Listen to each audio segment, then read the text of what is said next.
আজকের এই ভিডিওতে আমি তোমাদের সাথে আলোচনা করতে চলেছি মাধ্যমিক 2025-এর এক্সামিনেশনের নিয়ে কিছু নতুন নোটিশ নিয়ে, যেটা পর্ষদের তরফ থেকে কিন্তু জানা যাচ্ছে।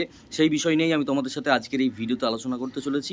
আর এই ভিডিওতে আমি তোমাদের প্রচুর পরিমাণে যাবতীয় কনফিউশন রয়েছে, যেমন অনেকে বলছে আমি অঙ্কতে বা যে কোনো সাবজেক্টে 10 পেয়েছি, 11 পেয়েছি, 12, 13, 14 এরকম পেয়েছি এবং 15তে তো পাস আউট করা যায়, তো সেক্ষেত্রে আমি কি পাস করবো নাকি ফেল করবো ইত্যাদি এই বিষয় নিয়েও আমরা আলোচনা করবো। এই নিয়ে ডেডিকেটেড ভিডিও আমি অলরেডি বানিয়েছি, বাট যারা নতুন রয়েছে তাদের জন্য আমি আবারও বলে দিচ্ছি, প্লাস পর্ষদের কি নোটিশ রয়েছে সম্পূর্ণ বিষয়টা আলোচনা করবো। তো চলো ভিডিওটাকে শুরু করা যাক। আমার নাম বিক্রম, তোমরা সকলে দেখছো বিক্রম পাল ইউটিউব চ্যানেল। তো চলো ভিডিওটিকে শুরু করা যাক। তো অ্যাকচুয়ালি যে বিষয়টা হলো, তোমাদের মধ্যে অনেকজনেরই কনফিউশন রয়েছে যে আমি হয়তো বা 10 পেয়েছি, 11 পেয়েছি, 12, 13, 14 পেয়েছি, কিন্তু 15 পাইনি লিখিততে, সেক্ষেত্রে কি আমাকে পাস আউট করিয়ে দেওয়া হবে?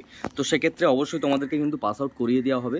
কারণ তোমাদেরকে বলে রাখি যে অঙ্ক পরীক্ষাতে কিন্তু বেশ কয়েকটা প্রশ্ন ভুল ছিল এবং সেই বিষয়বস্তু নিয়েই পর্ষদের তরফ থেকে জানানো হচ্ছে যে ওই সকল প্রশ্নগুলোতে কিন্তু এক্সট্রা নম্বর দিয়ে দেওয়া হবে। ঠিক আছে, টোটাল 15 নম্বর কিন্তু ফ্রিতে বা এক্সট্রা পাওয়ার কিন্তু চান্স রয়েছে।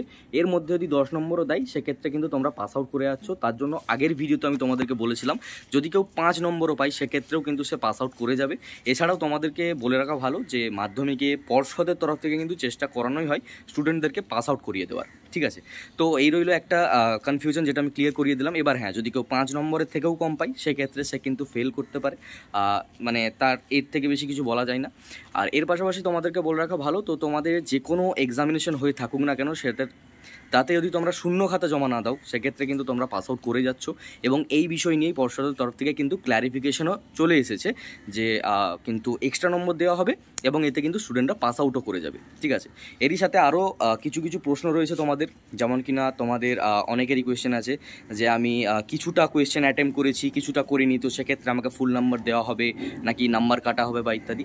দেখো, যতদূর চেষ্টা করা হবে তোমাদেরকে নাম্বার দেওয়ার। ঠিক আছে, এবার যদি কেউ 12, 13, 14 পেয়ে রয়ে যাও তাকে কিন্তু জোর করে বা এক্সট্রা বাড়িয়ে দিয়ে কিন্তু পাস আউট করিয়ে দেওয়া হবে। এবং স্কুলের যে প্রজেক্ট, অনেকে বলছিলে যে স্কুল থেকে প্রজেক্ট 10 নম্বরই তো দেওয়া হবে, বা যদি কেউ প্রজেক্ট না জমা করে সেক্ষেত্রে কি তাদেরকে প্রজেক্টের নাম্বার দেওয়া হবে কিনা। তো সেক্ষেত্রে বলে রাখা ভালো, দেখো এটা টোটালি স্কুলের উপর ডিপেন্ড করে, কিন্তু হ্যাঁ ম্যাক্স টু ম্যাক্স টাইমে কিন্তু স্কুল পাঠিয়ে দেয়, অর্থাৎ 10 নম্বর করে কিন্তু দিয়ে দেয়। আর মিনিমাম যদি খুব কপাল খারাপ থাকে তাহলে স্কুল থেকে 9 নম্বর করে কিন্তু দিয়েই দেয়। ঠিক আছে, সো আশা করি তোমরা সকলেই পুরো বিষয়টা বুঝতে পেরেছো। অল কনফিউশন তোমাদের কিন্তু ক্লিয়ার রয়েছে। তো এই ভিডিওটা ছিল এই পর্যন্তই। ভালো লাগলে লাইক করবে, শেয়ার করবে সেই সকল বন্ধুদেরকে যারা কিন্তু ভয় পাচ্ছিল মাধ্যমিক পরীক্ষা দেওয়ার পর।